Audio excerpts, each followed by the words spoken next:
કે મને જે માનહાનિ પહોંચી છે, મારા એક કોંગ્રેસના સૈનિક તરીકે જે મારું માનહાનિ કર્યું એનો હું આજે એક સૌથી મોટા ખુલાસો કરું છું કે ગુજરાતમાં ન થયો એવડો ક્લેમ હું ચૈતરભાઈ વસાવા ઉપર કરવા જઈ રહ્યો છું.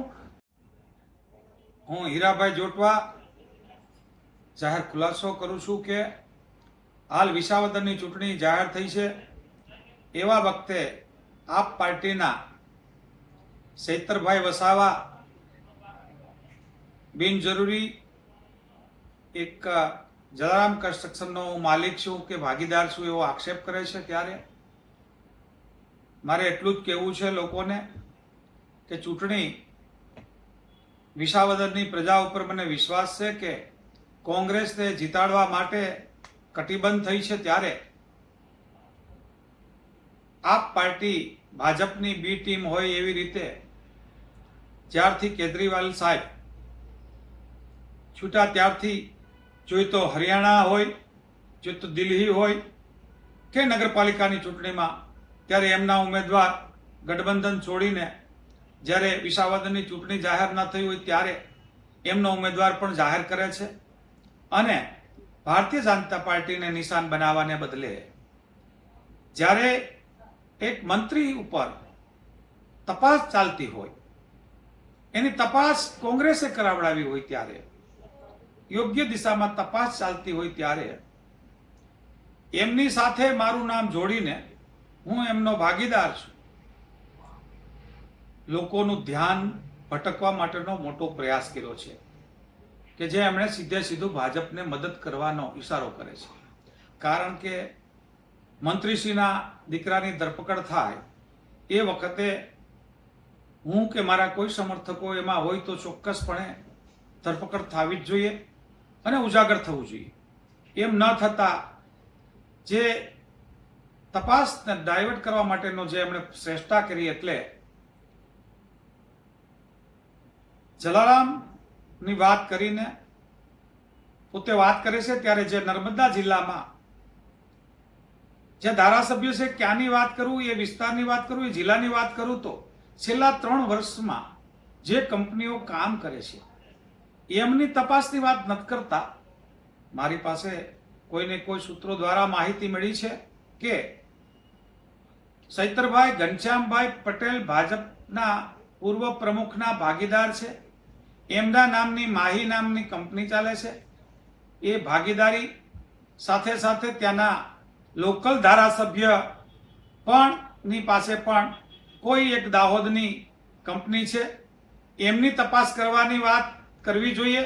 કારણ કે એ કંપનીઓએ જ્યાં કામ કર્યા છે ત્યાં અને એ જિલ્લામાં 3 વર્ષથી કામ થયા ત્યાં ખૂબ ભ્રષ્ટાચાર થયો એવું હું નથી કહેતો, પણ આ પ્રેસના મીડિયા કહે છે કે એક પછી એક ખૂબ મોટું 38 કરોડનું કૌભાંડ આવ્યું એવું લખાઈને આવે મીડિયામાં.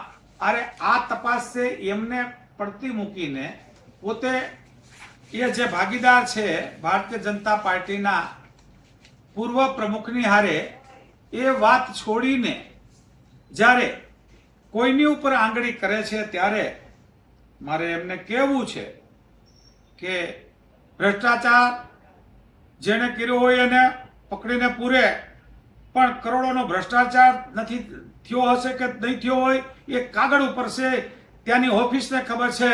પણ મને એ ખબર છે કે મને જે માનહાનિ પહોંચી છે, મારા એક કોંગ્રેસના સૈનિક તરીકે જે મારું માનહાનિ કર્યું એનો હું આજે એક સૌથી મોટા ખુલાસો કરું છું કે ગુજરાતમાં ન થયો એવડો ક્લેમ હું ચૈતરભાઈ વસાવા ઉપર કરવા જઈ રહ્યો છું, કરીશ. અને એમણે કોર્ટમાં એ પુરાવો આપવાનો છે કે મારી કંપની ક્યાં છે અને હું ક્યાં કોન્ટ્રાક્ટર છું અને ક્યાં ભ્રષ્ટાચાર કરું છું.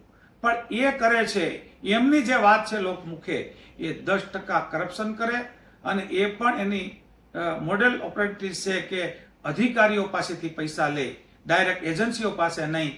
એમના ખુલાસા એ કરે બધાને કે એ રૂપિયા ભ્રષ્ટાચાર કરવાનું છોડી દે અને જે સામાન્ય માણસને કે નાના અધિકારીઓને તતડાવતા જોવા મળે, દબાવતા જોવા મળે, એ વાત એને વ્યાજબી નથી. અને એ એમના ગુરુ જેમણે એમને તૈયાર કર્યા એમના ના થાય એ પ્રજાના શું થવાના, એ વાત પણ એમણે ભૂલવી ન જોઈએ. એટલે મારી વિનંતી અહીંયાથી સરકારના તંત્રને છે, સરકારને છે કે જ્યાં પણ બનાસકાંઠાથી લઈને ડાંગ સુધીના આદિવાસી પટ્ટામાં જ્યાં જ્યાં કામો થયા છે એ કામો માત્ર મનરેગા જ નહીં, તમામ પ્રકારના સરકારી કામોની તપાસ થાય અને જેટલા એ કામ ના કર્યા હોય, ભ્રષ્ટાચાર કર્યા, એ જેલમાં જાય અને પ્રજા ને અલગ દિશામાં ન ફેરવીને આજના સમયમાં વિસાવદરની પ્રજા પણ ખૂબ સજાગ છે અને એ હંમેશને માટે અલગ જ વાત કરે છે, અલગ જ માણસને પસંદ કરે છે. આ વખતે કોંગ્રેસ જ્યારે જીતમાં હોય ત્યારે હાર ભાડેલી આપ પાર્ટી જ્યારે ભાજપને ખોળે બેસે છે અને કોઈ કહે છે મને કે આ ચૈતરભાઈ અને આ ઉમેદવાર છે જે હાલ વિસાવદરના, એ પણ ભારતીય જનતા પાર્ટીમાં જવાની શરતે એમને પહેલા ઉમેદવાર બનાવ્યા અને કદાચ એમને જીતાડી પણ દે, જેથી કરીને 27માં આમ આદમી પાર્ટી સૌથી વધારે કોંગ્રેસને નુકસાન કરે. એટલે જ્યારે રાજકીય લડાઈ હોય ત્યારે કોઈની વ્યક્તિગત વાત ના કરે, એના માટેનો હું એમના સામે માનહાનિનો દાવો કરવા પણ જઈ રહ્યો છું. જય હિન્દ, જય ભારત.